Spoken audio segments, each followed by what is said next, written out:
হুমকি ধামকির সম্মুখীন এখনো হয়নি। আর চাঁদার যে বিষয়টা বলছেন সেটা তো আসলে আমরা প্রকাশ্যে বলতে পারি না।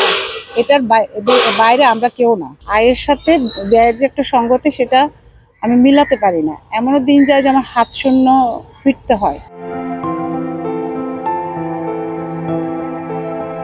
জীবন জীবিকার উদ্দেশ্যে একজন নারী হিসেবে নারী উদ্যোক্তার যাত্রাপথটা আমার একটু ভিন্ন। অর্থাৎ আমি একটু ভিন্নভাবে আমার আত্মপ্রকাশটা ঘটাতে চাইছি। আর সেজন্য আমি প্ল্যাটফর্ম হিসেবে বেছে নিয়েছি ফুটপাতকে। বেশিরভাগ নারী উদ্যোক্তার প্ল্যাটফর্ম কিন্তু গৃহকেন্দ্রিক। আমার ফুড স্টলটার অবস্থান হচ্ছে শাহবাগ। একজন উদ্যোক্তা হয়ে উঠতে গেলে কতটা ঘাত প্রতিঘাতময় চলার পথটা, সেটা আমি শুরুর 1 মাসের 9 দিনের মাথায় এক অনাকাঙ্ক্ষিত ঘটনায় আমার যাত্রাপথে রণভঙ্গ হয় বলতে পারেন। একরকম অনেক চড়া উতরায় সেই ধ্বংসস্তূপের উপর দাঁড়িয়ে নিজের মনোবলকে আরো কঠিন করে আমি আবার শুরু করলাম, তবে একটু ভিন্নভাবে। সেটা কি?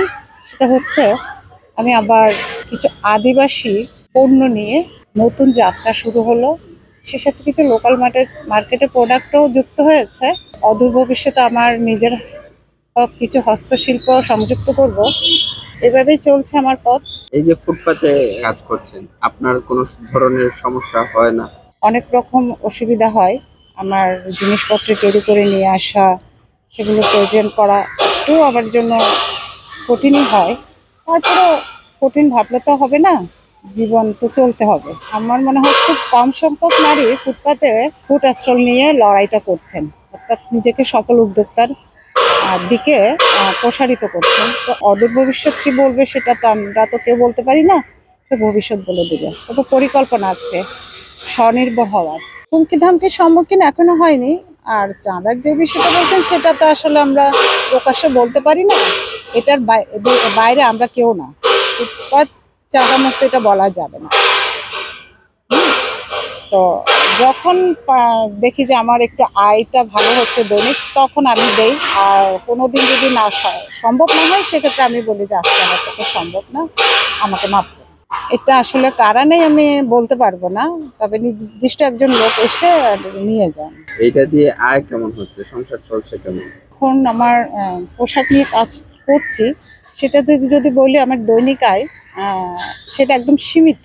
এমনও দিন যায় যে আমার আসলে আয় ব্যয়টা অনেক কঠিন হয়ে যায়। হ্যাঁ, আয়ের সাথে ব্যয়ের যে একটা সঙ্গতি সেটা আমি মিলাতে পারি না। এমনও দিন যায় যে আমার হাত শূন্য ফিরতে হয় দিন শেষে। তো আমার একজন মানুষও আমার চলার মতো অবস্থায় নেই এখন। তো বলতে পারেন একটু করুণ দশাই চলছে আমার। তো সেই হিসেবে যদি বলেন যে জিরোতে আমি দাঁড়িয়ে আছি। আপনার মতো আরো অনেক নারীরা আছে এই দেশে, আমাদের বাংলাদেশে। এই নারীদের উদ্দেশ্যে কোনো কিছু বলার আছে কিনা? আমি নারীদের উদ্দেশ্যে শুধু একটা কথাই বলবো, আপনারা একটু স্বনির্ভর হন। কি জন্য? নিজের জন্য। নিজের হাতে যদি দুটো টাকা থাকে, আপনি দেখবেন মানসিকভাবে অনেক প্রশান্তি ভোগ করবেন।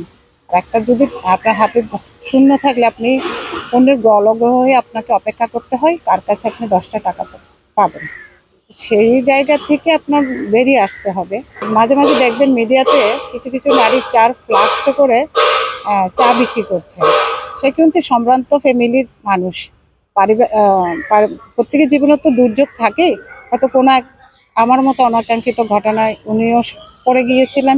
সে কারণে একটা চায়ের ফ্লাক্স নিয়ে উনি সংসারের দায় নিজের কাঁধে নিয়েছেন। দায়টা কিরকম? অর্থনৈতিক, সাময়িক অর্থনৈতিক যে ঘাত প্রতিঘাত, সেই ঘাত প্রতিঘাতের পাশাপাশি পুরুষের পাশাপাশি নারী সহযোদ্ধা হিসেবে উনি যুক্ত করেছেন নিজেকে। আপনারা যারা নারীরা আছেন, আমি বলবো বসে থাকবেন না, প্রচেষ্টা চালান আত্মনির্ভরশীলতার। একজন নারী উদ্যোক্তা হিসেবে, বিশেষত পথের নারী উদ্যোক্তা হিসেবে আমি বলতে চাই, আমাদের চলার পথটা অতটা সহজ না। অনেক চড়া উতরাই আমাদেরকে সামনের দিকে এগিয়ে যেতে হবে।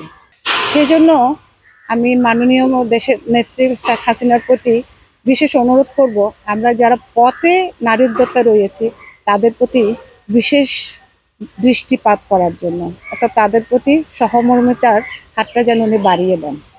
সংবাদ, ফিচার ও অনুষ্ঠানের জন্য ভিজিট করুন সংবাদ প্রকাশের ওয়েবসাইট এবং যুক্ত থাকুন ফেসবুক পেজ ও ইউটিউব চ্যানেলের সঙ্গে।